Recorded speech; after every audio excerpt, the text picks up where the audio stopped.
অনেকগুলো নেতার ছবি দিয়েছে যারা ইন্তেকাল করেছে। আমাদের সবারই পরিচিত মুখ, যাদের আলোচনা আমরা শুনেছি, দেখেছি। অনেকগুলো দেখলাম, প্রায় 25-30 জন বড় বড় নেতার নেতা, তাদের ছবি দেখে অনেক খারাপ লাগলো যে এরা এক সময় আমাদের সাথেই ছিলেন, আমাদের সাথেই উঠা বসা করেছেন, অথচ আজকে বিদায় হয়ে গেছে। এইভাবে প্রত্যেকটা দলে যারা এই জাতির নেতৃত্ব দিয়েছেন, এই জাতির জন্য যারা কাজ করেছেন, অধিকাংশ নেতার নেতাই ইন্তেকাল করেছেন। এই জন্য কথাটা বললাম যে আসলে যারা বিদায় হয়ে যায় তাদের সাথে আর কখনোই সাক্ষাৎ হবে না, ঠিকরা বলুন, শুধু স্মৃতি থেকে যায়, আমরা তাদেরকে আর খুঁজে পাবো না। আল্লাহ পাক আমাদেরকে এখনো হায়াতুত তাইয়্যিবা, তিনি নেক হায়াত দান করেছেন। এটা আল্লাহ পাকের মেহেরবানি, আল্লাহ পাকের দয়া। আমরা এখনো জীবিত আছি, সুস্থ অবস্থায়, এই জন্য আল্লাহ পাকের দরবারে শুকরগুজার আদায় করছি, সকলেই বলছি আলহামদুলিল্লাহ। আর যারা ইন্তেকাল করেছেন, আমাদের যে সমস্ত আত্মীয় স্বজন এবং ইমানদারেরা, বিশেষ করে যারা ইমানদার, তাদের জন্য তো আমরা দোয়া করবো। কারণ কাফের, বেঈমান, মুশরিকের জন্য দোয়া করা যাবে না। তাহলে আমাদের যে সমস্ত ইমানদার ভাই এবং বোনেরা ইন্তেকাল করেছেন, আমরা তাদের জন্য দোয়া করছি। আল্লাহ পাক তাদের সকলকে ক্ষমা করে দিন, জান্নাতুল ফেরদাউসের মেহমান হিসেবে কবুল করে দিন। আমরা সকলেই বলছি আমিন। আর আমরা যারা জীবিত আছি, জীবিত মানুষ সবার জন্য দোয়া করা যাবে, জীবিত মানুষ সবার জন্য দোয়া করা যাবে। সে যে দলেরই হোক, কাফের মুশরিক যেই হোক, তার জন্য হেদায়েতের জন্য দোয়া করা যাবে। আল্লাহ পাক তাকে হেদায়েতের পথে পরিচালিত করো, তাকে হেদায়েত নসিব করে দাও, সুস্বাস্থ্য দান করো, ইমানদারদের জন্য রহমদিল করে দাও, এই পৃথিবীর পরিবেশ, সুন্দর পরিবেশ ফিরিয়ে আনার জন্য তৌফিক দান করো। এই দোয়া কিন্তু এভরিথিং করা, সবসময় করা, এভরি টাইম করা যাবে, ঠিক না বলুন? সবসময় করা যাবে। এই জন্য আমরা জীবিত মানুষদের জন্য দোয়া করি, এদের জন্য দোয়া করি। আপনারা করবেন, কারণ আল্লাহ রসুল, আমরা হাদিস থেকে যেটা জানি, রসুল দোয়া করতেন রাতের বেলা, তিনি আল্লাহ আমাকে হেদায়েত দিয়ে দাও, বিশেষ করে পার্সোনাল। আবার জেনারেলি তিনি দোয়া চাইতেন, আল্লাহ তুমি সবাইকেই হেদায়েত দিয়ে দাও। এই জন্য তো রসুলের এত পেরেশানি ছিল, ঠিক না বলুন? রসুলের এত পেরেশানি, তিনি দাঁড়ে দাঁড়িয়ে ঘুরতেন, মানুষের ঘরে যে কড়া নড়িয়ে দাওয়াত দিতেন, অপমানিত হতেন, লাঞ্ছিত হতেন, তারা লাঞ্ছিত করতেন, আর ঘরেও দাওয়াত দিতেন। কারণ নবী রাসূলুল্লাহ নাসুন আমিন বলা হয়েছে, তারা হলো নসিহতকারী, উত্তম নসিহতকারী, বিশ্বস্ত। এই জন্য নবী রাসূলগণ যে পেরেশানি ছিল, মার খাওয়ার পরেও তাকে দাওয়াত দিয়েছে, তার জন্য দোয়া করেছে, হেদায়েতের জন্য দোয়া করেছে। আবার পার্সোনালি কিছু মানুষের জন্য দোয়া করেছে, আল্লাহ 2 উমরের ভিতরে 1 উমরকে আমাকে দাও, আছে না? 2 উমর মানে কি? উমর বিন হিশাম আর উমর বিন খাত্তাব। তাহলে আবু জেল, এই আবু জেলের নাম উমর বিন হাকাম, তার জন্য দোয়া করেছে, আল্লাহ 2 উমরের 1 উমরকে আমাকে দাও। তাহলে পার্সোনালি এইভাবে ব্যক্তির নাম ধরে দোয়া চাওয়া যাবে, এবং ইন জেনারেলি সবার জন্য দোয়া চাওয়া যাবে। তাহলে আমরা দোয়া করবো ইনশাআল্লাহ। আর যারা ইন্তেকাল করেছেন, তাদের ভিতরে যারা ইমানদার, তাদের জন্য দোয়া করতে হবে। কিন্তু আমাদের অনেক সময় গড়ে সবার জন্য দোয়া করতে হয়, পরিবেশ ঠিক রাখার জন্য, ঠিক না বলো? পরিবেশ ঠিক রাখার জন্য দোয়া করা লাগে। কিন্তু আল্লাহ পাক সূরা তাওবাতে বলেছেন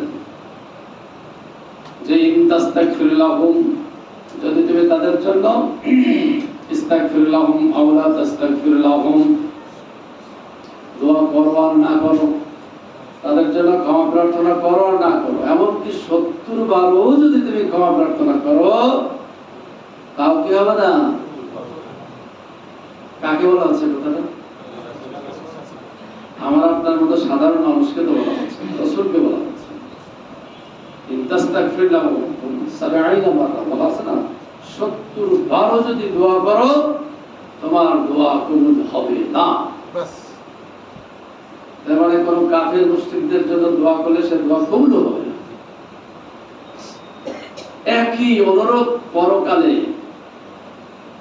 শাফাত করলেও শাফাতটা কবুল হবে না। রাজিয়া লাহুল কওলা বলা হয়েছে। আল্লাহ পাক যদি তাদের কথায় সন্তুষ্ট না হন তাদের শাফাত কি হবে না? কবুল হবে না। শাফাত করলেই হবে না। এমনকি রাসূলকে বলা হয়েছে রাসূলের শাফাতটাও যদি আল্লাহর দরবারে পছন্দনীয় না হয় সেটাও কবুল হবে না। তাহলে দেখেন দুইটাই আমরা পাচ্ছি, ঠিক না? দুনিয়াতে আপনি যতই দোয়া করেন কাফের মুশরিকদের জন্য কবুল হবে না। আবার পরকালে যারা কবিরা গুনাহগার বড় গুনাহগার তাদের জন্য শাফাত করে শাফাতটাও কি হবে না? কবুল হবে না। এইজন্য ঈমানদারদের জন্যই দোয়া করা উচিত।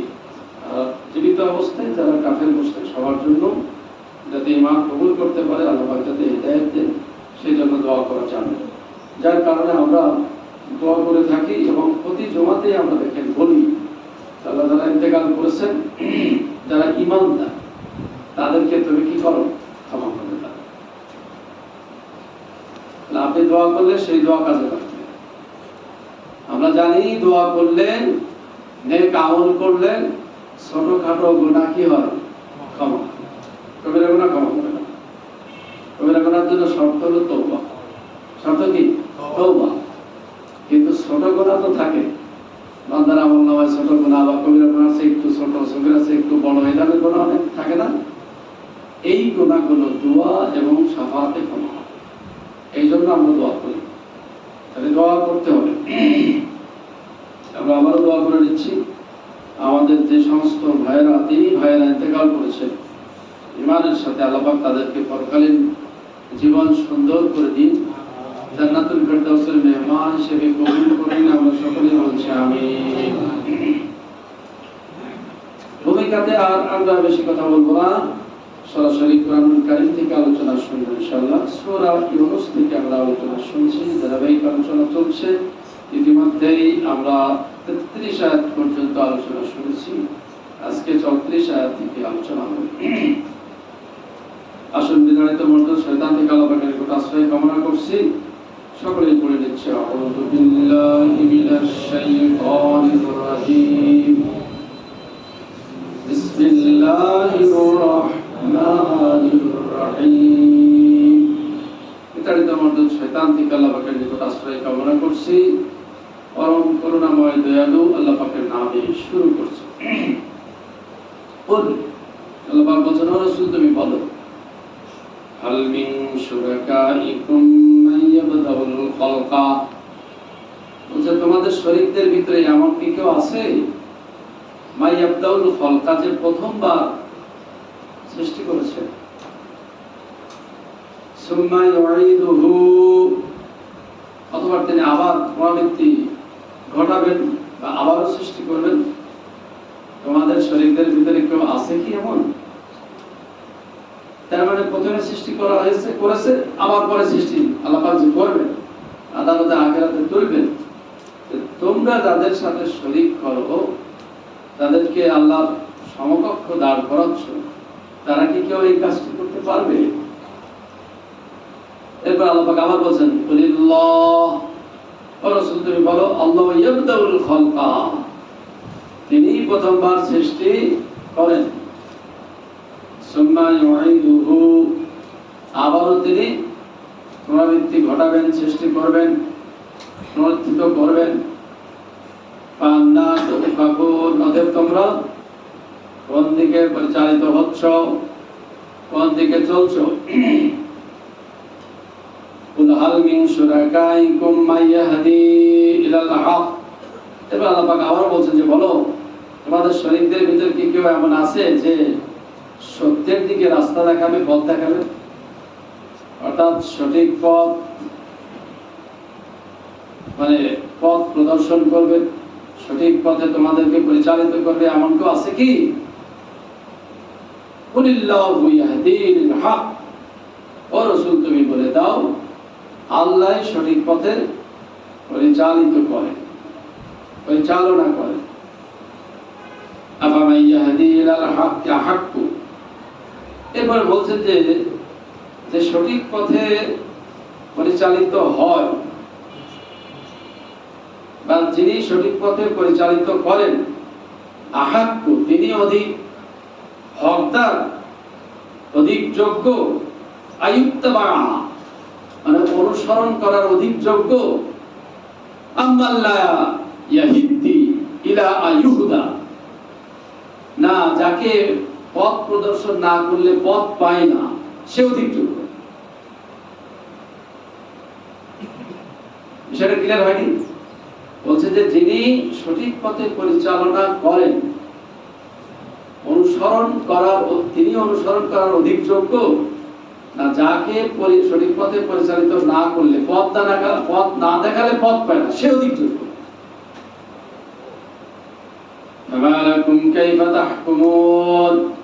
অতএব তোমরা কেমন বিচার করো, তোমরা কেমন বিচারক?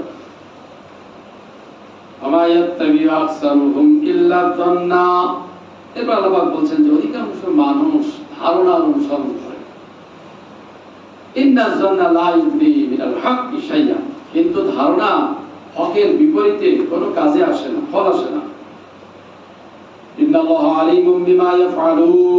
এরপর আল্লাহ বলছেন যে তোমরা যা করো, অর্থাৎ তারা যা করে সে সম্পর্কে আল্লাহ অবগত, তিনি অধিক জ্ঞান, তিনি সবকিছু জানেন। আচ্ছা, আমরা এই আয়াতগুলোর এবার একটু আলোচনা করব। আল্লাহ পাক কিছু প্রশ্ন ছুড়ে দিয়েছেন, রাসূলকে বলছেন যে এই যে কাফের মুশরিক যারা তোমার বিরোধিতা করছে, তোমার সাথে শত্রুতা করছে, অথবা যাদেরকে তুমি দাওয়াত দিচ্ছ তারা অনুসরণ করছে না, তোমার আনুগত্য করছে না, তাদেরকে তুমি প্রশ্ন করো, তাদেরকে বলো এই যে তোমরা যে দেব দেবতার পূজা করো, সেই সময় তো কাবা ঘরে অনেকগুলো দেব দেবতা ছিল, 360টা মূর্তি ছিল, তার ভিতরে হবল থেকে শুরু করে অনেক ধরনের হিসাব নাইলা যেগুলো আছে, অনেক মূর্তি ছিল। এই মূর্তিদেরকে তারা কাবা ঘরে ঢুকিয়েছিল এবং এই মূর্তিদেরকে তারা সেজদা করত, উপাসনা করত এবং আল্লাহ শরীক মনে করত। এই মূর্তির মাধ্যমে তারা আল্লাহ সান্নিধ্য অর্জন করে, আল্লাহকে ডাকতো তারা। এই আমাদের ভারতবর্ষের পৌত্তলিকের মতো এই ধরনের পৌত্তলিক ছিল না তারা। ভারতবর্ষের পৌত্তলিকরা তো আল্লাহকে আল্লাহ বলে না, তারা তো ভগবান বলে, ভগবতী বলে, ঠিক কিনা বলুন? এক একটা দেব দেবতা আলাদা আলাদা নাম। কিন্তু মক্কা এবং আরবের পৌত্তলিকেরা আল্লাহকে আল্লাহ হিসেবে ডাকত, তারা আল্লাহর কাছে সাহায্য চাইত, কাবা ঘর তওয়াফ করত, হজ করত, সবই তাদের ঠিক ছিল, ঠিক কিনা বলুন? যেগুলো কোরআনুল কারিমে বলা আছে। তাদের সালাতের ধরন ছিল, তারা কি করত? কাবা ঘরের পাশে শীষ আর তালি দিয়ে মুকান ও তাসদিয়াতান দোয়া আছে, শীষ দিতে এবং তালি দিতে, এটা ছিল তাদের সালাতের ধরন। সেটা আমি আগে আলোচনা করেছি। এই যে এই মুশরিকেরা যারা আল্লাহর সাথে শিরক করত, এদের দেবতার পূজা করত, যার কারণে আল্লাহ পাক রাসূলকে বললেন যে তুমি প্রশ্ন ছুড়ে দাও তাদের কাছে, তোমরা যাদের উপাসনা করছো, যাদের তোমরা দাসত্ব করছো, যাদের পায়ে সেজদা করছো, তারা কি প্রথমবার কোনো কিছু সৃষ্টি করেছে? নাকি আবার হাসরের ময়দানে যখন সকলকে আমি তুলবো সেই সময় কি তারা আবার সৃষ্টি করতে পারবে? প্রথমবার সৃষ্টি করেছেন কে? খালাকা, আল্লাহ। যদিও কোরআন কারীম বলেছে বাদা, বাদা মানে সৃষ্টি শুরু করা, এটাকে আবার রূপান্তরিত করাকে খলাকা বলা হয়। এই জন্য খলাকা বলা হয়েছে যে পৃথিবীর সৃষ্টির সূচনা শুরু, এটাকে বাদা বলা হয়েছে, বাদা। এরপরে আবার মানুষকে এই মাটি থেকে তৈরি করা হয়েছে। এই জন্য মানুষের ক্ষেত্রে, আদমের ক্ষেত্রে খলাকা ব্যবহার করা হয়েছে। কি ব্যবহার করেছে? খলাকা। খলাকাল আদম মিন তিন বলা হয়নি? আদমকে মাটি থেকে তৈরি করেছে। কারণ মাটিটা প্রথম যে আল্লাহ পাক তৈরি করেছে এটা হলো বাদা, আর মাটি থেকে আবার আদমকে তৈরি করেছে এটা হলো খলাকা। প্রথমবার তিনি সবকিছু সৃষ্টি করেছেন, এই যে সৃষ্টি জগৎ পানি থেকে, তাহলে পানি প্রথমবার তিনি সৃষ্টি করেছেন, তার সেই সৃষ্টিটাকে বলা হয় বাদা। আর পানি থেকে আবার সবকিছু সৃষ্টি করেছে, এটাকে বলা হয় কি? খলাকা। তাহলে প্রথমবার যিনি সৃষ্টি করেছেন তিনি কে? এখন কাফের মুশরিকরা এটা মানত তারা স্বীকার করত যে আল্লাহই পৃথিবীর স্রষ্টা এবং আমাদের তিনি সৃষ্টি করেছেন, এটা কিন্তু তারা স্বীকার করত। এই জন্য আল্লাহ পাক রাসূলকে বলতেন প্রশ্ন ছুড়ে দাও যে প্রথমবার তোমরা এই দেব দেবতার যে পূজা করছো এরা সৃষ্টি করেছেন আমি করেছি? তখন তারা বলেছে না আল্লাহই করেছে। আবার সৃষ্টি করবেন কি, আদালতে আখিরাতে তুলবেন কি? তারাও সাক্ষী দিয়েছে আল্লাহই তুলবেন। এরপরে আবারও প্রশ্ন করা হলো যে এই সত্যের পথ হকের দিকে পরিচালিত কে করে? আল্লাহই করেন। তাহলে হক পথে পরিচালনা করার দায়িত্ব কার? আল্লাহ। যেহেতু তিনি আমাদের রব, তিনি আমাদের স্রষ্টা, তিনি আমাদেরকে পথ দেখিয়েছেন, রাস্তা দেখিয়েছেন। এই জন্য বলেছেন আল্লাহ কাসতুস সাবিল ওয়া মিনহা জাইর। আল্লাহ বলছেন যে তোমার আল্লাহর দায়িত্ব হলো সঠিক পথটি বলে দেওয়া, কারণ পৃথিবীতে অসংখ্য পথ আছে, শয়তান অসংখ্য পথ তৈরি করেছে। এখন কোন পথটা সঠিক এটা বলে দেওয়ার দায়িত্ব কি আল্লাহর নয়? যদি কোরআন না আসতো, কিতাব না থাকতো, তাহলে আমরা তো অন্ধকারে আমরা ছুটতাম, ঠিক না বলুন? অন্ধকারে ছুটতাম, সত্যের সন্ধান পেতাম। তাহলে সত্যটা দেখানো, সত্যের পথে পরিচালনা করা এই দায়িত্ব কার? এখন শুধু কিতাব দিলেও বিপদ ছিল, ঠিক না বলুন? কিতাবের একজন যদি গাইডার যদি না থাকে, তাহলে ওই কিতাব ওই তাকে পড়েই থাকতো, মানুষ সঠিক পথ পেত না, সঠিক গাইড পেত না। এই জন্য পাশাপাশি কি গাইডারও পাঠিয়েছে, ঠিক না বলুন? গাইড দিয়েছেন নবী রাসূলগণ, পৃথিবীতে গাইড দিয়েছে, গাইড বুক এবং গাইডার একসাথে পাঠিয়েছে। তাহলে আল্লাহ পাক বললেন যে যিনি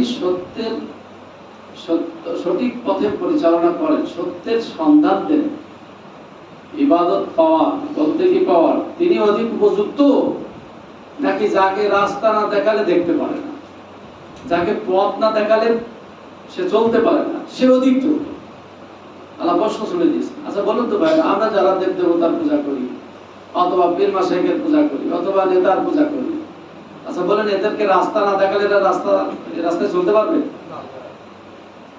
অনেকেই পীর মাশায়েখের পূজা করে তো, করে না? অনেকে কবর পূজা, মাজার পূজা করে তো, করে কিনা বলুন? করছে। অনেকে নেতার পূজা করে কিনা? নেতা যা বলে তাই, নেতাই আমার আদর্শ বলে না, আমার নেতাই আমার আদর্শ। তার নেতা যা বলেছেন, যে গাইডলাইন দিয়েছেন, সে সেটাই তার জীবনে ফলো করে, সেটাই মেনে চলে। তাহলে নেতাকে সে কি মনে করে? নেতাকে সে রব মনে করে, প্রভু মনে করে। যদিও বাহ্যিকভাবে বলে না যে আমার সে রব, কিন্তু তার আচরণে, তার কার্যকলাপে প্রমাণিত হয় যে সেই তার কি দেবতা, সেই তার কি বলি, ঠিক না বলুন? বাহ্যিকভাবে বলে না যে আমার উনি দেবতা, আমার উনি রব, কিন্তু তার কার্যকলাপে, তার আচরণে এটা প্রমাণিত হয়। কারণ নেতা যা বলে সে অক্ষরে অক্ষরে পালন করে, নেতা যা বলে অন্ধ অনুসরণ করে, বলে কিনা বলুন? কোনটা সত্য কোনটা মিথ্যা যাচাই বাছাই করার সে ধার ধারে না। নেতার আদর্শ বাস্তবায়ন করতে হবে, নেতার আদর্শ বাস্তবায়ন করার জন্য সে জীবন যৌবন সবই দিয়ে দিচ্ছে, অর্থ করি সবই খরচ করছে কিনা বলুন? সে যে নেতাই হোক, আমি কোন নেতার নাম ধরছি না, যে নেতাই হোক, নেতার জন্য মানুষ করে কিনা বলেন? তাহলে তার জীবন যৌবন অর্থ সব খরচ করছে নেতার জন্য। তাহলে নেতার আদর্শটাই তার কাছে বড়, নেতার গাইডলাইনটাই তার কাছে সবচেয়ে বড়, নেতার নীতি নৈতিকতা আদর্শটাই সে তার জীবনের একমাত্র পাথেয় মনে করে। ওই জন্য আল্লাহ পাক বলছেন, তোমার ওই নেতাকে রাস্তা না দেখালে সে কি রাস্তায় চলতে পারবে? সে কি পারে চলতে? এই জন্য আল্লাহ প্রশ্ন করেছেন, যাকে পথ না দেখালে পথ পায় না, যাকে রাস্তা না দেখালে রাস্তা পায় না, সে অধিক যোগ্য না যিনি সঠিক পথে মানুষকে পরিচালনা করেন তিনি যোগ্য? এখন আপনারা বিবেকবান মানুষ, সুস্থ স্বাভাবিক মানুষ, আপনারা বিষয়টা চিন্তা করেন। আপনাদের বিবেকের কাছেই প্রশ্ন, যিনি আমাদের রাস্তা দেখালেন, যিনি আমাদের খাদ্য দিলেন, যিনি আমাদের অক্সিজেন দিলেন, তিনি আমাদের জীবন মরণের মালিক, যার অনুগ্রহ ছাড়া, দয়া ছাড়া আমরা এক মুহূর্ত চলতে পারবো না। ইবাদত পাওয়া বা আনুগত্য পাওয়া তিনি অধিক যোগ্য নাকি আমরা যাদের পিছনে ছুটছি, জীবন যৌবন মাটি করছি, তারা যোগ্য? সন্দেহ আল্লাহ যোগ্য, ঠিক না বলো? তাহলে ইশারাই কাফি, এটা বুঝে নেন। এখন কার দাসত্ব করতে হবে, কার নির্দেশনা মেনে চলতে হবে, কার বিধান মেনে চলতে হবে, সেটা ঠিক করার দায়িত্ব নিঃসন্দেহে আপনাদের। এটা আমি ঠিক করে দিব না, আমি বলে দিতে পারি, রাস্তাটা দেখিয়ে দিতে পারি, ঠিক না বলুন? ওই জন্য বলা হয়েছে আলাইনাল বালাগ, না কি আলাইকাল বালাগ ওয়া আলাইনাল হিসাব। আল্লাহ পাক বলেছেন তোমার দায়িত্ব পৌঁছে দেওয়া, তাবলীগ করা, ওয়া আলাইনাল হিসাব, আর আমাদের দায়িত্ব, আমার দায়িত্ব হলো হিসাব নেওয়া। তাহলে আমাদের দায়িত্ব হলো, যারা মুবাল্লিগ আছে তাদের দায়িত্ব হলো পৌঁছে দেওয়া, তাবলীগের কাজ করা, ঠিক না বলুন? আর হিসাব নেবেন আল্লাহ। এখন সিদ্ধান্ত নেবেন আপনারা, সিদ্ধান্ত নেবেন কারা?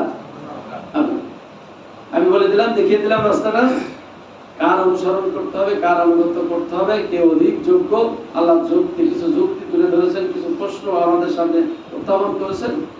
এখন মানবেন কি মানবেন না, আল্লাহকে একমাত্র রব হিসেবে গ্রহণ করবেন কি করবেন না, সে দায়িত্বটা কি সঙ্গে আপনাদের, চাপিয়ে দেওয়া যাবে না। ইসলাম চাপিয়ে দেওয়া জিনিস নয়। এই যে আমাদের 5 জন এর একটা কমিটি হয়েছে রাজশাহীতে, 5 জন ডক্টর গবেষক, তার ভিতরে আমি আছি। তা আমরা একটা সিদ্ধান্ত নিয়েছি যে যে কোনো বিষয়ে আমরা সাম্প্রতিক বিষয় এবং কিছু প্রাচীন বিষয়ে গবেষণা করে সঠিক তথ্যটা জাতির সামনে তুলে ধরা। গত সপ্তাহে আমাদের আলোচনা ছিল, আমাদের আলোচ্য বিষয় ছিল যে ইসলামী খেলাফত প্রতিষ্ঠিত হলে নারীরা পর্দা, পশিদা, বুরকা ইত্যাদি এগুলো করতে বাধ্য কিনা, এই বিষয়টার উপরে ব্যাপক গবেষণা হয়েছে। 4 জন 4টা সিনপসিস করা করেছে, 5 জন। সেটার উপর ব্যাপক আলোচনা হলো। সেখান থেকে যে বিষয়টা উঠে আসবে সেটা হলো, কেউ যদি ঈমান আনে, কেউ যদি ঈমানদার হয়, তাহলে তো সে পর্দা করতে বাধ্য, ঠিক না বলো? সে তো পর্দা করতে বাধ্য। কিন্তু অমুসলিম অথবা কাফের, সে ইসলাম মানতে বাধ্য নয় এবং তার উপরে ইসলামটা চাপিয়ে দেওয়া যাবে, ঠিক আছে না? নাই? ঠিক আছে। তাহলে ইসলামটা কারোর উপর চাপিয়ে দেওয়ার জিনিস নয়। কেউ যদি ঈমান আনে, কেউ যদি ইসলাম মেনে চলতে চায়, তার জন্য ইসলাম পালন করাটা কি।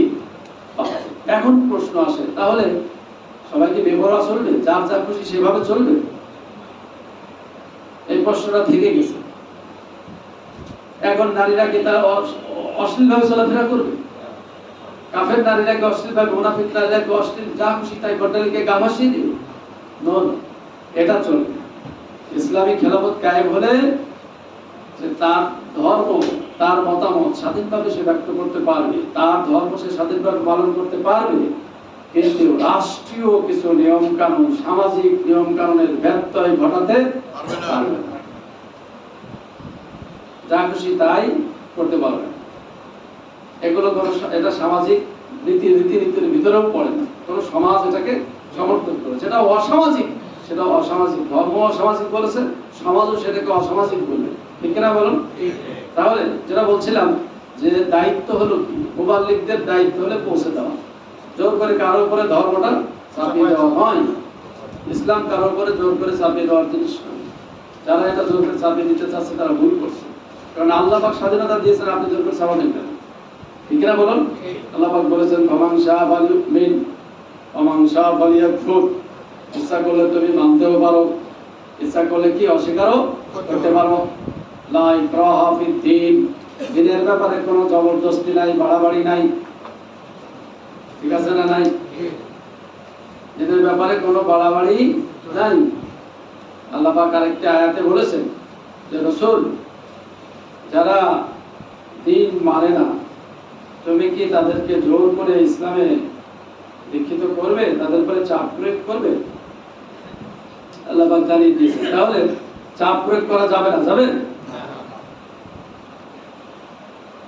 চাপ প্রয়োগ করা যাবে না।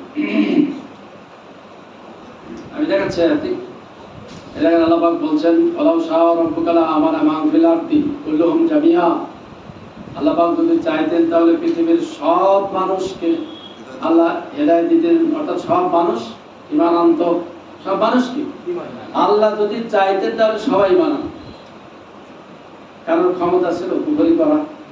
বলেন, মুনাফিকি করা কারোর সাহস ছিল, ক্ষমতা ছিল? ঈশ্বর দিয়ে একজন ফেরেশতাকে যদি করতেন যে বদমাইশি করবি তো তোর হাত ভেঙে একেবারে ঈশ্বরদের ওই রূপ করে ঝুলিয়ে রাখা হবে, ঠিক না? তাহলে কেউ বদমাইশি করার সুযোগ পেতো? জানাবা বলছেন যে না, এটা আমার নীতি নয়, এটা আমার নীতি নয়। ইসলাম মানতে যদি আমি বাধ্য করি তাহলে পরকালে হিসাব নেওয়াটা এটা অযৌক্তিক হবে, এটা একটা নাটক প্রহসন হবে। এজন্য আমি স্বাধীনতা দিয়েছি।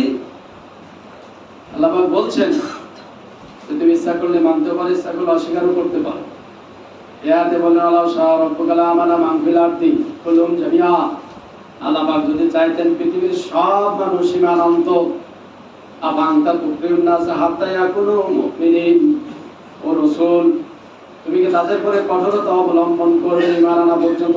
ঈমান না আনা পর্যন্ত কি তাদের উপর কঠোরতা অবলম্বন করবে? ঈমান না আনলে কি তুমি তাদের উপরে কঠোরতা অবলম্বন করবে?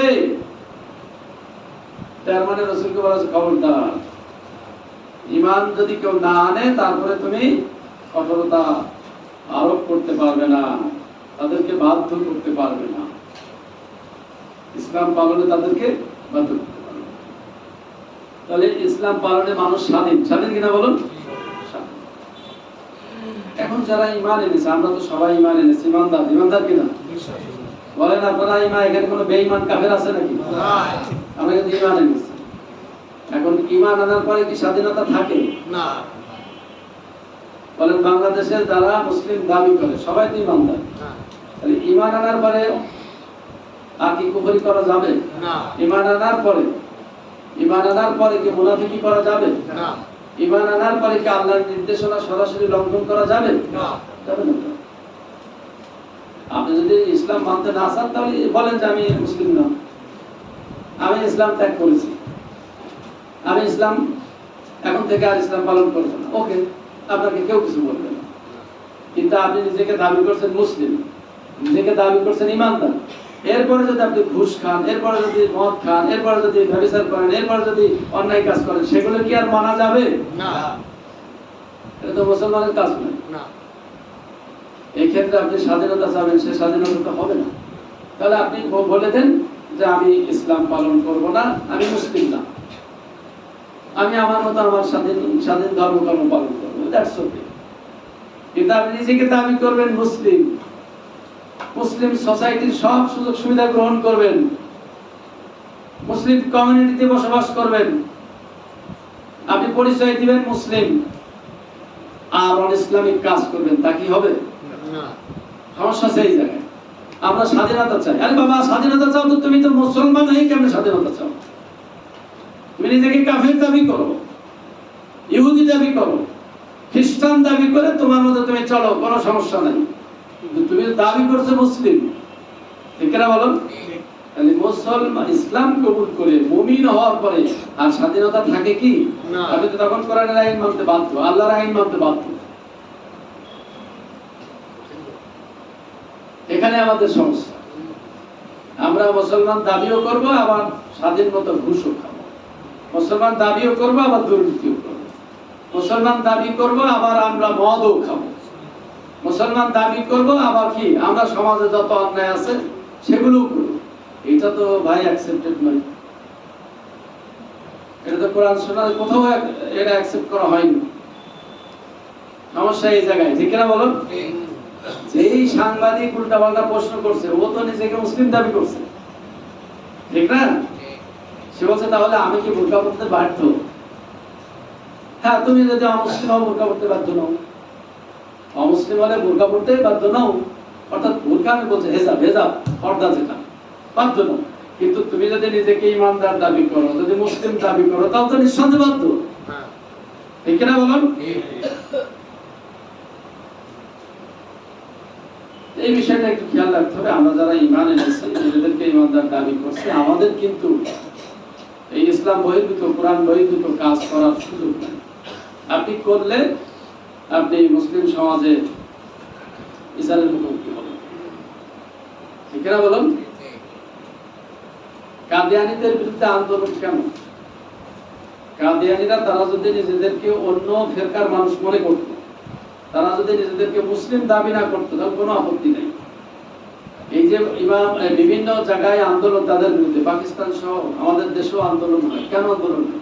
তারা নিজেদেরকে মুসলিম দাবি করে, দাবি করে তারা গোলাম আহমদ মির্জাকে নবী মানে। বিষয়টা ক্লিয়ার?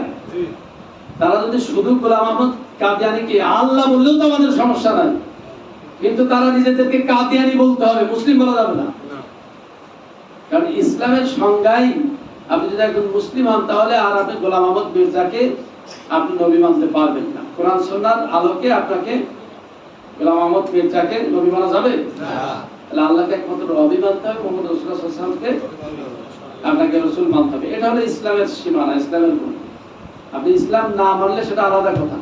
আপনি যদি দাবি করবেন মুসলিম, আবার দেখা যাচ্ছে যে আপনি গোলাম আহমদ কাদিয়ানীকে নবী মানবেন, তা তো হবে না। আপনি ইসলামের আদর্শ ভেঙে সব চুরমার হয়ে গেল। এই জন্য আন্দোলনগুলো, কাদিয়ানীদের বিরুদ্ধে আন্দোলন কেন হয়? আন্দোলন এই কারণে হয়, সাধারণ মানুষ বোঝে না, এদের মনে করে দেখো হুজুরদের কাম দেখো, মানুষের স্বাধীনতা নাই, মানুষের স্বাধীনতায় হস্তক্ষেপ করে, এই প্রচার প্রপাগান্ডা চালানো হয় না। কিন্তু বুঝতে হবে তো যে তারা মুসলিম দাবি করে এই কাজগুলো করে।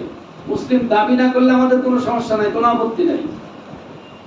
তারা নিজেদেরকে শুধু কাদিয়ানী দাবি করুক, আমরা কাদিয়ানী, গোলাম আহমদ কাদিয়ানী কেন?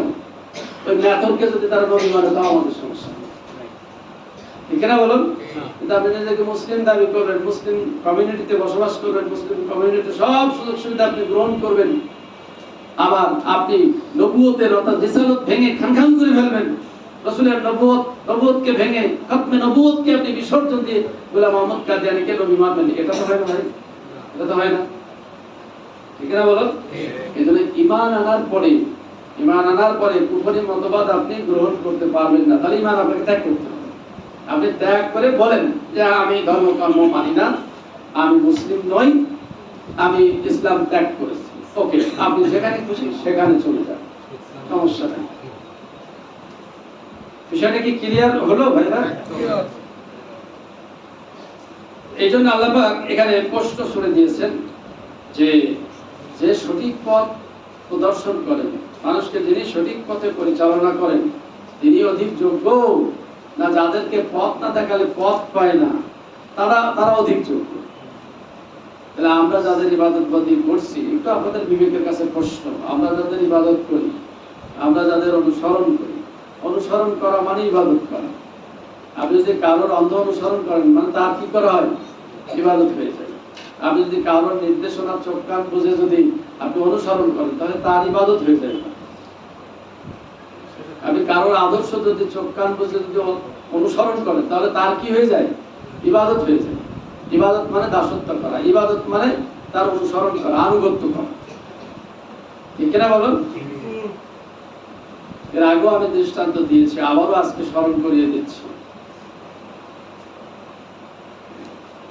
এই বন্ধুগণ, ওই যে হাতেম তাহের নাম শুনেছেন? ওয়াদি বিন তাই, এই ওয়াদি বিন তাই তিনি সিরিয়াতে একবার সফর করেছিলেন। এবার সিরিয়াতে যে খ্রিস্টান ধর্ম গ্রহণ করেছিলেন, তখন ইসলাম প্রতিষ্ঠিত হয়েছে মক্কা একবার আরব উপদ্বীপে, পালিয়ে গেছে সিরিয়াতে যে খ্রিস্টান ধর্ম গ্রহণ করেছে। তার বোন এসে আল্লাহ রসুলকে বললেন, ইসলাম কবুল করেছেন, বললেন ইয়া রাসূলুল্লাহ, আপনি যদি অভয় দেন তাহলে আমার ভাইকে আমি খবর নিয়ে আসতে পারি, আমার বিশ্বাস সে ইসলাম কবুল করে। আল্লাহ রসুল বললেন ঠিক আছে, অনুমতি দাও। এরপরে সে আসার আবেদন করলো, আসলো। আল্লাহ রসুলের কাছে যখন আসলো, আল্লাহ রসুল তাকে বুকে জড়িয়ে ধরলেন এবং বললেন, দেখো তোমরা তো তোমাদের গুরুদেরকে অর্থাৎ আহবার এবং রুহবানদেরকে তোমরা কি করো? ইবাদত করো। তখন আদিবিদ তাই বলছে যে না, তো আমরা তাদের ইবাদত করি না, আমরা তো তাদেরকে রব হিসেবে মানি না। তখন আল্লাহ রাসূল বললেন, কেন? তারা যে বিষয়গুলো হালাল বলে, বৈধ বলে, তোমরা কি বৈধ হিসেবে গ্রহণ করো না? হ্যাঁ, তা তো করি। তোমাদের নেতৃবর্গ যে বিষয়কে হারাম বলে, তোমরা কি সেই বিষয়গুলো হারাম হিসেবে গ্রহণ করো না? তখন আদিবিদ তাই বলে, হ্যাঁ তা করি। আল্লাহ রাসূল বললেন যে এই যে তাদের বিষয়গুলো অন্ধ অনুসরণ করা, মেনে নেওয়া, আনুগত্য করা, এর অর্থই হলো তাদেরকে রব হিসেবে গ্রহণ করা, তাদেরকে রব হিসেবে গ্রহণ করা। এজন্য আল্লাহ পাক বলেছেন, ইত্তাকিযু আহবারাহুম ওয়া রুহবানাহুম আরবাবাম মিন দুনিল্লাহ, যে তারা তাদের আল্লাহকে বাদ দিয়ে তাদের আহবার ধর্মগুরু এই ধর্মগুরুদেরকে তারা রব হিসেবে গ্রহণ করেছে। তাহলে ধর্মগুরু যদি কোনো বিধান দেয়, নিজের ইসলামিক বিধান, সেটার অনুসরণ করা মানে তাকে রব হিসেবে গ্রহণ করা। আবার আপনার কোন আদর্শিক নেতা যদি কোনো রাস্তা দেয়, কোনো তরিকা দেয়, আপনি যদি সেইটার অনুসরণ করেন, অনুকরণ করেন, তাহলে তাকে রব হিসেবে গ্রহণ করা হয়। ঠিক কিনা বলুন? আমাদের দেশের মুসলিমরা মসজিদে এসে নামাজ পড়ি আর জীবন পরিচালনার ক্ষেত্রে অন্য নেতার আদর্শ আমরা মানি। ঠিক কিনা বলুন? যা আদেশ দেয়, যা আমাদের রাস্তা দেখায়, সেই রাস্তায় আমরা চলি, সেই রাস্তায় অনুসরণ করি। ঠিক কিনা বলুন? এর অর্থ হলো তাদেরকে রব হিসেবে মেনে নেওয়া, গ্রহণ করা। ইসলাম গ্রহণ করার পরে, ঈমান আনার পরে আর কোনো সুযোগ নাই কোনো আদর্শ, কোনো নীতি মানার। ঠিক কিনা বলুন? সুযোগ আছে না? কারণ আল্লাহ পাক সরাসরি দিয়েছেন কোরআনুল কারীম, এই শরীয়তটাই মানতে হবে। এখন কেউ যদি না মানে সেটা তার বিষয়, বেদান্ত তার বিষয়। ঠিক কিনা বলুন? এখন এই যে স্বাধীনতা নিয়ে প্রশ্ন আসছে বলে এই কথাগুলো আসলো। এখন স্বাধীনতা নিয়ে প্রশ্ন করছে মুসলমানেরাই, ধর্মকর্ম পালনে স্বাধীনতা নিয়ে প্রশ্ন করছে কারা? মুসলমানেরা, ইমানদারেরা। আমাকে বাধা দেওয়া যাবে না, আমাকে বাধ্য করা যাবে না। আরে বেটা, তুমি ইমান যখন এনেছো তুমি পর্দা করতে বাধ্য। ইমান যখন এনেছো তুমি 5 ওয়াক্ত সালাত আদায় করতে, সিয়াম পালন করতে, ইসলামী অনুশাসন মানতে কি বাধ্য। আর যদি বাধ্য না হও তাহলে ইমান ত্যাগ করো, বলে দাও যে আমি এগুলো ইসলামের অনুসারী নই, ইসলাম পালন করি না। ঠিক কিনা বলুন? আল্লাহ পাক আমাদের সকলকে তৌফিক দান করুন, আমরা যাতে এই যে বিষয়টা আল্লাহ পাক বললেন অধিক হকদার কি, তাহলে আল্লাহ অধিক যোগ্য, আল্লাহ অধিক যোগ্য একমাত্র ইবাদত পাওয়া, তার আনুগত্য করা, অনুসরণ অনুকরণ করা একমাত্র যোগ্য কে? আল্লাহ সুবহানাহু ওয়া তাআলা। এখন আপনি এই আদর্শের মোকাবেলায় যদি কোনো শক্তিশালী আদর্শ দাঁড় করাতে পারেন, তাহলে সেটা আমরা মেনে নিব। ঠিক কিনা বলুন? কোরআনের মোকাবেলায় যদি আপনি কোনো আদর্শ আমাদেরকে দিতে পারেন, এর চেয়ে অ্যাপ্রোপ্রিয়েট আদর্শ, এর চেয়ে সায়েন্টিফিক, যৌক্তিক, বাস্তবসম্মত আদর্শ যদি কেউ দিতে পারে, আমরা সেটাই মানব। ঠিক কিনা বলুন? আল্লাহ পাক বলছেন, কুল্লাইন ইসতামাতিল ইনসু ওয়াল জিন্নু আলা ইয়াতু বিমিসলি হাযাল কুরআন। আল্লাহ পাক বলেন, ওয়ালাউ কানা বা'দুহুম লিবা'দিন যাহিরা।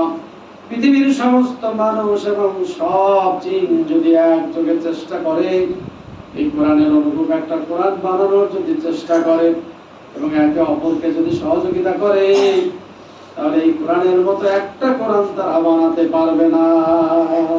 পারবে ভাইরা? না। আপনি দেখান, এর চেয়ে ভালো আদর্শ দেখালে আমরা সেটাই পালন করি। তাহলে আমাদের কথা হলো, আল্লাহ পাক বললেন যে তিনি একমাত্র যোগ্য, তিনি অধিক যোগ্য, আমরা তারই অনুসরণ করব, তার ইবাদত করব ইনশাআল্লাহ। আমা ইয়াত্তাবি আকসারুহুম ইল্লা যান্না। এরপর আল্লাহ পাক বললেন, এর অধিকাংশ মানুষ ধারণার অনুসরণ করে। ঠিক কিনা বলুন? সব ধারণার অনুসরণ।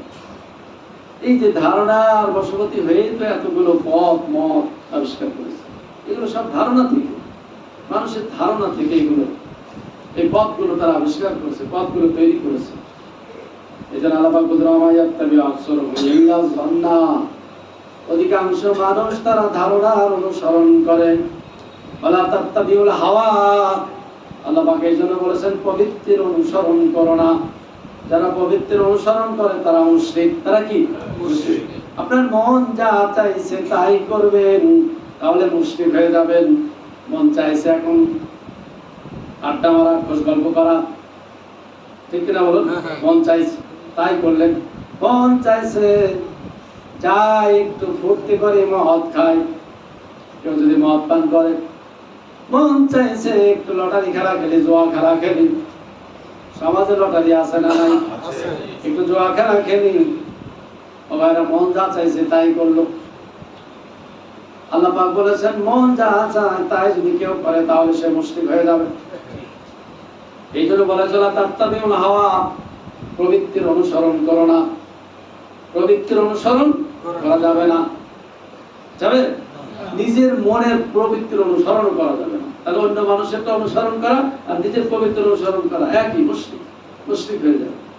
এখন আমরা তো ধারণার বশবর্তী হয়ে চলি, ঠিক কিনা বলুন? সব ধারণা। এই জন্য আল্লাহ পাক বলছেন অধিকাংশ মানুষ তারা ধারণার অনুসরণ করে, প্রবৃত্তির অনুসরণ করে। আল্লাহ পাক বলছেন যে সত্যের মোকাবেলায় এই ধারণা আসলে কোনো উপকারে আসে না। নিশ্চয়ই তারা যা করে আল্লাহ পাক সবই জ্ঞাত, সবই তিনি জানেন। ওমা কানা হাদাল কুরআন ওয়া ইফতারা মিন দুনিল্লাহ, ওমা কানা হাদাল কুরআন, এই কুরআন নয়, আইফতারা মিন দুনিল্লাহ, আল্লাহ ছাড়া অন্যের পক্ষ থেকে এই কুরআন দেখা যাচ্ছে আবিষ্কার করা হয়েছে, তৈরি করা হয়েছে, এমনটি নয়। ওয়ালাকিন তাসদীকাল্লাযী বাইনা ইয়াদাইহি, কারণ তাদের নিকট যে কিতাব আছে এটা হলো সেই কিতাবের সত্যায়নকারী। ও তাফসীলাল কিতাব, আর কিতাবের বিস্তারিত সুবিস্তারিত ব্যাখ্যা। লা রাইবা ফীহি, এই কিতাবে কোনো সন্দেহের অবকাশ নাই। বিরব্বিল আলামিন, এটা এসেছে বিশ্বজাহানের রব আল্লাহর পক্ষ থেকে। এই কিতাবে কোনো সন্দেহ আছে নাকি?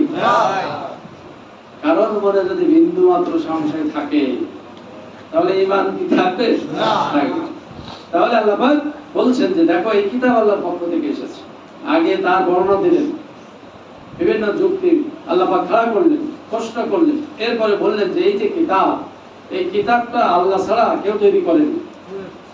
আমি আসার আগে একটা আলোচনা শুনছিলাম, আপনারাও জানেন আলোচনাটা ছোটবেলা থেকে আমরা শুনেছি একটু ভিন্ন রকম।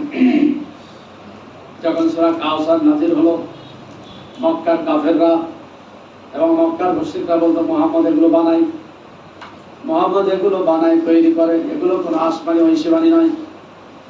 আল্লাহর নবী আলীকে বললেন, আলী কাবার দেওয়ালে ঝুলিয়ে দাও, ইন্না আতাইনাকাল কাউসার ফাসাল্লি লিরাব্বিকা ওয়ানহার, এই দুইটা আয়াত লিখে দাও।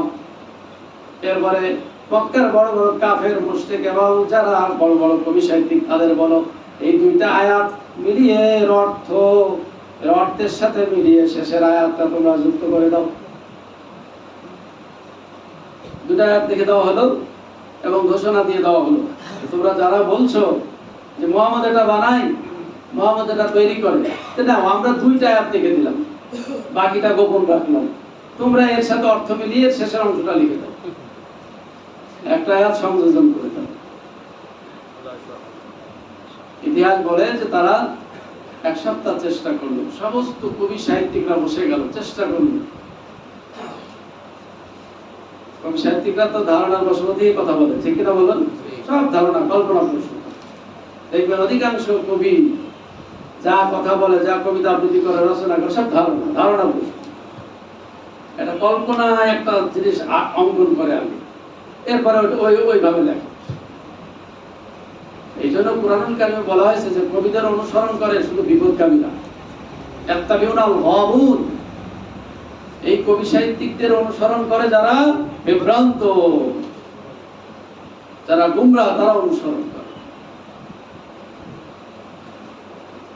এখন এক সপ্তাহ চেষ্টা করার পরে শেষ পর্যন্ত তারা কোনোভাবেই মিলাতে পারেনি, কোনোভাবেই দুইটা আয়াতের সাথে আর একটা আয়াত না মিলাতে পেরে শেষ পর্যন্ত বলল লাইসা হাযা কালামুল বাশার, এটা কোনো মানুষের তৈরি করা কালাম নয়, কথা নয়। সুবহানাল্লাহ। এটা চুপচাপ থাকে, সুবহানাল্লাহ বলবেন না, সুবহানাল্লাহ বললে তো অনেক লাভ আছে, আছে না? আছে, অনেক লাভ। লাভটা একটু বুঝাই দিই। আল্লাহ রাসূল বলেছেন সুবহানাল্লাহ আলহামদুলিল্লাহ তাবলু মা বাইনাস সামাওয়াতি ওয়াল আরদ। এই কথাটা 100 বছর আগেও প্রমাণ করা কঠিন ছিল, কিন্তু এখন সহজ। আল্লাহ রাসূল বলেন কেউ যদি একবার সুবহানাল্লাহ বলে, আলহামদুলিল্লাহ বলে, তাহলে আকাশ পৃথিবীর সমান নেকি আল্লাহ তাআলা আমলনামায় দিবেন। সুবহানাল্লাহ। মানুষ আগে হাসতো, কি বলে সব এই কথা হলো। আজকে প্রমাণিত যে মানুষ যখন একটা কথা, একটা সাউন্ড, যখন সে শব্দ বা একটা শব্দ বা বাক্য সে মুখ দিয়ে বের করে, সেটা ইথারে বাড়ি খেয়ে সেকেন্ডে 1,86,000 মাইল গতিতে এই মহাবিশ্বের শূন্যস্থান আছে, এই জায়গাগুলোতে একেবারে শব্দটা ছড়িয়ে পড়ে। তাহলে আকাশ পৃথিবীর যে শূন্য জায়গা, এটা হলো ওই শব্দটা ছড়িয়ে পড়ে সব জায়গায়। তার প্রমাণ হলো আমেরিকাতে যখন শব্দটা ব্রডকাস্ট হয়, পৃথিবীতে কোটি কোটি যদি রেডিও থাকে, একসাথে সম্প্রচার হয় না? হয় কিনা বলুন? আসে থেকে শব্দগুলো, এগুলো ভাসে, এই মহাশূন্যে ভাসে শব্দগুলো। সেখান থেকে এটার ভিতরে যে চম্বক আছে সেটা ধরে সম্প্রচার করে। মানুষ যখন একবার সুবহানাল্লাহ বলে, একবার আলহামদুলিল্লাহ বলে, আকাশ পৃথিবী পরিমাণে এই যে ফাঁকা জায়গা একবারে সুবহানাল্লাহ শব্দে পরিপূর্ণ হয়ে যায়। এটা আল্লাহ রাসূল বলেছেন, কেউ যদি একবার সুবহানাল্লাহ আলহামদুলিল্লাহ বলে, তাহলে আকাশ পৃথিবী পরিমাণ যে ফাঁকা জায়গা সেই পরিমাণ নেকি তার আমলনামায় আল্লাহ দিবেন। মাঝে মাঝে একটু সুবহানাল্লাহ বললে মশা টশা যাবে না ইনশাআল্লাহ। এখানে একেবারে প্রোটেক্ট ঘর এসি আছে, সব আছে, বলবেন একটু ইনশাআল্লাহ বলবেন। এগুলো বলা উচিত। আল্লাহ পাক কোরআনুল কারিমে বলেছেন যে যখন আশ্চর্য কোনো বিষয় শোনা হয় তখন কি বলা হয়? সুবহানাল্লাহ, সুবহানাল্লাহ। তাহলে কথায় কথায় সুবহানাল্লাহ বলবেন, আল্লাহু আকবার বলবেন। এগুলো বলা উচিত ইমানদারকে, ঠিক না? আল্লাহ বলবেন এটা ঠিক নয়, তাহলে এগুলো বলতে হবে, আল্লাহ কৃতজ্ঞতা স্বীকার করতে হবে। এই জন্য তিনি বলেছেন লাইন শাকারতুম লাযিদান্নাকুম ওয়া লাইন কাফারতুম ইন্না আযাবি লাশাদীদ। যদি তোমরা আমার নিয়ামতের কৃতজ্ঞতা স্বীকার করো, আল্লাহ পাক বলেন আরো নিয়ামত বাড়িয়ে দিব। আর যদি নিয়ামত পেয়ে না শুকরিয়া আদায় করো, তাহলে নিয়ামত তো ছিনিয়ে দিব। এমন কি কঠিন আযাব তোমাদের জন্য আছে। পর্যাপ্ত আল্লাহ পাক বৃষ্টি দিলেন, প্রচুর বৃষ্টি দিলেন। অনেকে বলছে ক্ষতি হয়ে গেল, ফসলের ক্ষতি হলো, অনেক ক্ষতি হলো, বলছে না? কিন্তু যে পরিমাণ বৃষ্টি হয়েছে 10 বছরের ভিতরে এত বৃষ্টি হয় নাই, ঠিক না? বিল খালে পানি দেখে নাই দীর্ঘদিন, আল্লাহ বিল খাল ভরে দিয়েছে একবারে পরিপূর্ণ পানি। শুধু এতটুকু করলাম, দেখলেন এই যে পানির লেয়ার প্রতি বছর নিচে নেমে যায়, দেশের প্রচুর খরচ হয়। এই যে শহরগুলোতে সব সাপ্লাইয়ের পানি, এগুলো তো নিচ থেকে তোলা হয়, ঠিক কিনা বলুন? প্রচুর পরিমাণে পানি তুলতে হয়, সেই পানি আবার পরিষ্কার করে বিশুদ্ধ পানি সাপ্লাই হয় শহরে ভাইরা। এই যে পানির লেয়ার যখন কমে যায়, সরকারের কি পরিমাণ টাকা, দেশের কি পরিমাণ টাকা খরচ হয় এটা জিজ্ঞাসা করে। আল্লাহ পাক এই পানি দিলেন, প্রচুর পানি, পর্যাপ্ত পানি। কোরআনুল কারীমে বলেছেন ইন্না আনজালনাল মাআ বিশতামি আনজালনাল মা, আমি পানি নাজিল করেছি, ওয়াসকান্না লাহু ফিল আরদ, এবং জমিনের ভিতর সেটা সংরক্ষণ করেছি। সুবহানাল্লাহ। জমিনের ভিতর সংরক্ষণ করেন কে? আল্লাহ পাক বলেছেন ইচ্ছা করলে আমি যদি চাই তাহলে মাটির গভীরে পানিটা আমি নিয়ে যেতে পারি। পারেন কিনা বলুন? এমন আঠাযুক্ত মাটি দিয়েছেন, যার কারণে যারা টিউবওয়েল বসায়, টিউবওয়েল দেখবেন যখন আঠাযুক্ত মাটি ওঠে তখন তারা খনন করা বন্ধ করে, এরপরে ওয়াশ করে নিচে জায়গাটা একবারে প্রশস্ত করে, বালিগুলো সব তুলে ফেলে, জায়গা সেখানে পানি পর্যাপ্ত পানি যখন রিজার্ভ হয় তখন সেখান থেকে আমরা পানি তুলি, ঠিক না বলুন? এই যে আঠাযুক্ত মাটি আল্লাহ পাক প্রথমে বাস উপযোগী মাটি দিয়েছে, চাষ এবং বাস উপযোগী মাটি। এরপরে বালির স্তর সাজানো, এই বালির স্তরের নিচে আল্লাহ পাক দিয়েছেন কি কর্দমাক্ত কাঠা, আঠাযুক্ত মাটি, যে মাটি ভেদ করে পানি আর নিচে যেতে পারে। তাও সুবহানাল্লাহ। আল্লাহ পাক ভূমিকম্প দিয়ে ওটা সব আলাদা করে দিতে পারেন না? পারেন কিনা বলুন? এই জন্য তো বলছেন আসকানা লাহু ফিল আরদ, জমিনের ভিতরে আমি মাটিকে পানিকে সংরক্ষণ করেছি। এত বৃষ্টি হলো, এত বৃষ্টি, সেই বৃষ্টিটা আল্লাহ পানির ভিতরে, মাটির ভিতরে সংরক্ষণ করেছে। সারা বছর আর পানির লেয়ারের সমস্যা হবে ভাইরা? এর চেয়ে কল্যাণ আর কি হতে পারে? পানি ছাড়া বাঁচবেন? একদিন বাঁচবো, একদিন বাঁচবো পানি ছাড়া। খাদ্য খেয়ে না খেয়ে 2-3 দিন বাঁচা যাবে, কিন্তু পানি তৃষ্ণায় কলিজা শেষ। একদিন খেয়ে না দেখেন কি অবস্থা হয়, পরের দিন মরে যায়। আহারে, এত পানি, লবণাক্ত পানি আকাশে উঠলো, সেই পানি আল্লাহ রিফাইনিং করে একবারে স্বচ্ছ পরিষ্কার বৃষ্টি পানি করে নাজিল করলেন। এই সাগর থেকে যে পানি, ওয়াটার ভ্যাপরে যে পানি আকাশে উঠে, এই পানি যদি হুবহুব নাজিল হতো, হুবহুব যদি আল্লাহ বর্ষণ করতেন, 1 ইঞ্চি পানি লবণের স্তর পড়ে যেত জমিতে, কোন চাষবাস হতো? সব শেষ। কেন যে আমরা আল্লাহর কৃতজ্ঞতা আদায় করি না, কেন যে শুকরিয়া আদায় করতে চাই, মানুষ কিভাবে যে আল্লাহর সাথে নাফরমানি করে। এই জন্য আল্লাহ পাক বলেছেন ইন্নাল ইনসানা লাকাফুর, মানুষ বড় অকৃতজ্ঞ, বড় অকৃতজ্ঞ।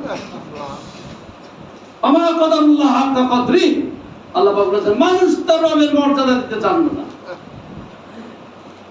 কোরআনুল কারীমে এই কথাটা দুই তিন জায়গায় এসেছে। আমা কদরুল্লাহ হক কদর, আল্লাহকে যেভাবে কদর করা দরকার, মর্যাদা দেওয়া দরকার, সম্মান দেওয়া দরকার, মানুষ সেভাবে দিতে জানতো না। ঠিক না বলো?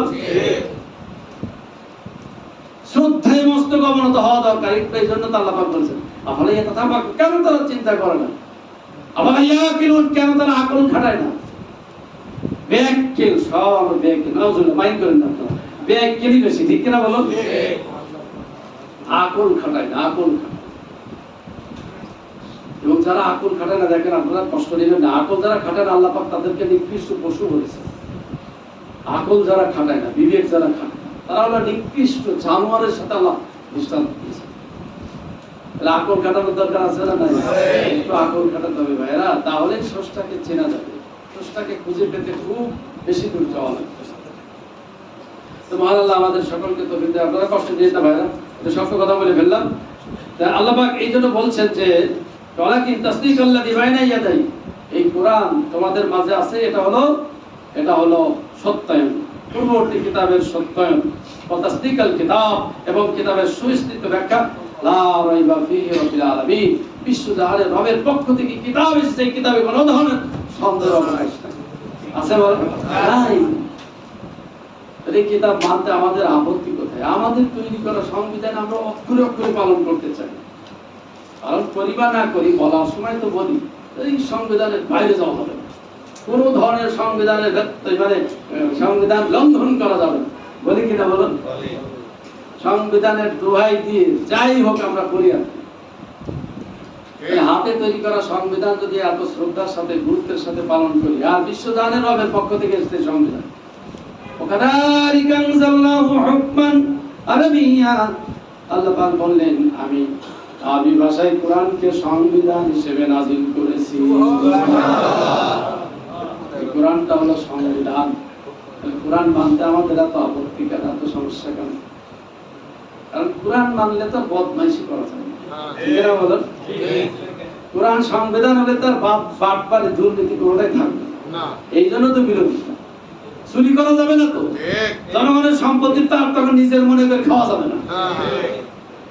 এই জন্য আপত্তি কোরআনে। তাছাড়া কোরআন আসলে তো সবার লাভ, সাধারণ মানুষের লাভ, ধনী মানুষেরও লাভ। আর ধনীদের টাকাও তো চিন্তাই হবে না, ধনীদের টাকাও তো চুরি হবে না। কোরআনের আইন যদি আসে তাহলে ধনীরা তাদের সম্পদটাও তো নিরাপদে থাকবে। ঠিক না বলুন? এখন তো ধনীদের টাকা চুরি হয়ে যায়, এরপরে দুর্নীতিবাজরা দুর্নীতি করে। আর তো সরকার যে বললাম না, ওখানে নাই বললাম, যে সমস্ত অফিস আছে টাকাগুলো দুর্নীতি করে নিয়ে চলে যাচ্ছে। ঠিক না? ওরাও চাঁদাবাজ, ওরাও চাঁদাবাজি করে নিয়ে চলে যাচ্ছে। চাঁদাবাজি করে নিয়ে যায় না? দুদক বলেন, তারপরে আর কি কি আছে, কাস্টমস আছে, এগুলো তো জন্মের মতো তারা টাকা হওয়ার জন্য বসে থাকে। আপনারা একটু মাইন্ড করেন না যদি কাস্টমসের অফিসার থাকে, যেটা সত্য কথা। ঠিক কিনা বলুন? তো ধনীদের টাকারও নিরাপত্তা নাই। আপনি সুন্দরভাবে ব্যবসা করবেন সেই নিরাপত্তা তো আপনার নাই। দুদক এসে, কাস্টমস এসে আপনাকে সামান্য একটা ফর্ম দেখিয়ে দেখা যাচ্ছে অ্যারেস্ট করে নিয়ে যাবে এবং মোটা অঙ্কের চাঁদা দাবি করবে। ইসলাম আসলে এগুলো হবে না, একবারে হাত কেটে দাও। তাহলে এগুলো হবে না। তো ধনীদেরও তো লাভ, ধনীরা বুঝতে পারে না। ধনীরা মনে করে সস্তায় জনগণের মাল নিজের মনে করে খাবো, এটা বন্ধ হয়ে যাবে। ঠিক না? চাঁদাবাজি বন্ধ হয়ে যাবে, দুর্নীতি বন্ধ হয়ে যাবে, এই জন্য তারা বিরোধিতা করে। কিন্তু ইসলামী রাষ্ট্র বা দেখেন কোরআনিক শাসন কায়েম হলে সবার লাভ, চোরের লাভ, ধনী মানুষের লাভ, সাধারণ খেটে কুলি খাওয়া মানুষের লাভ, ঠিক না, নারীর লাভ, পুরুষের লাভ, সবাই এই কোরআনের কল্যাণে সবাই দেখা যাচ্ছে মুক্ত হয়ে যাবে। ঠিক কিনা বলুন? এই জন্য এই যে আমাদের সমাজে দেখেন, এটা তো আসার কথা, যেখানে 92% মুসলমান, সেখানে তার অন্য শাসন চলার কথা না। ঠিক কিনা বলেন আপনারা? 192 জন যেখানে মুসলিম, আমরা অমুসলিমরা মাত্র 8% বা 10%ই ধরে। আমরা যদি 90% মুসলমানের দেশে কোরআনিক শাসন আসবে না, কোরআনিক শাসন প্রতিষ্ঠিত হবে না, এটা কি ভাবা যায়? তাহলে বিরোধিতা কারা করে? কারা বিরোধিতা করছে? তাহলে আমাদের মুসলমানরা বিরোধিতা করছে, ঠিক না বলুন? যারা আমরা নিজেদেরকে মুসলিম দাবি করছি তারাই বিরোধিতা করছে এই আইনের।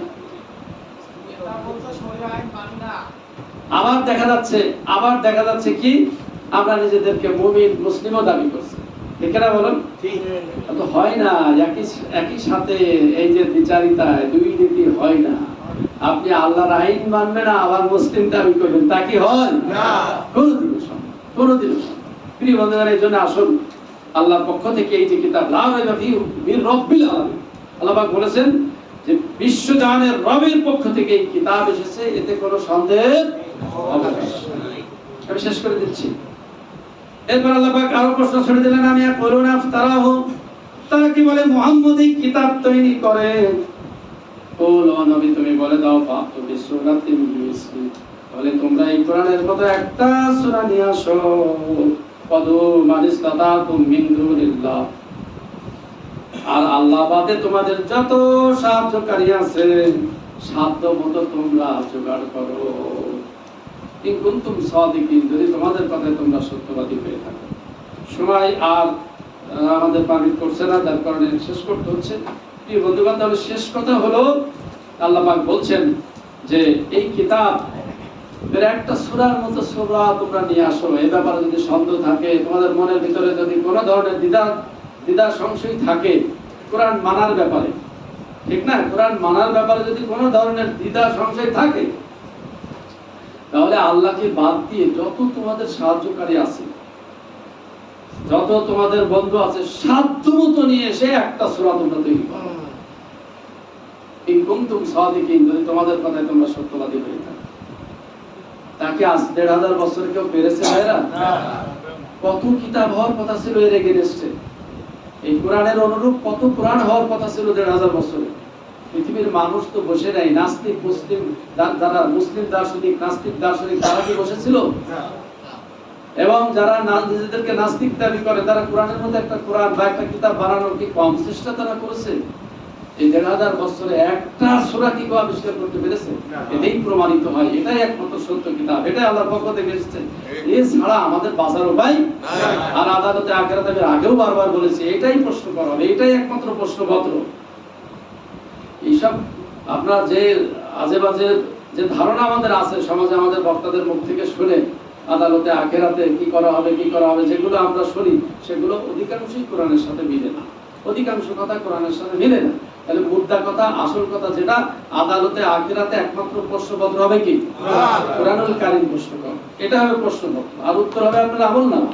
এই জন্য ভাইরা কোরআন দিয়েই তো সাজাতে হবে, তাহলে লেখাপড়া করতে হবে, এটা তাই তো, এটাই আমল করতে হবে, তাহলে পাস করা যাবে। এছাড়া বাকি যা আমল করবেন বিপদে পড়তে হবে, সব মুসিবতে পড়তে হবে, সব ফেল, কাটাকাটি। রাসূলকে বলা হয়েছে ইন্নাহু লাযিকরুল্লাহ লিকাওমিকা ফাসাবাতুসাল, রাসূল তোমার এবং তোমার কওমের জন্য এটাই হলো একমাত্র জিকির, এটাই হলো একমাত্র অনুসরণীয় কিতাব। ফাসাবাতুসালুনা, খুব শীঘ্রই এই কোরআন সম্পর্কে তোমাদের জিজ্ঞাসা করা হবে। তাহলে আজকে শেষ কথা এটাই। প্রিয় বন্ধুগণ, এই জন্য আসুন এই সমাজ ভালো করতে হলে, দেশ ভালো করতে হলে, আমাদের নিজেদের চরিত্র ভালো করতে হলে এই কোরআনের কাছেই আসা লাগবে, ঠিক না বলেন? এছাড়া ভালো হবে না।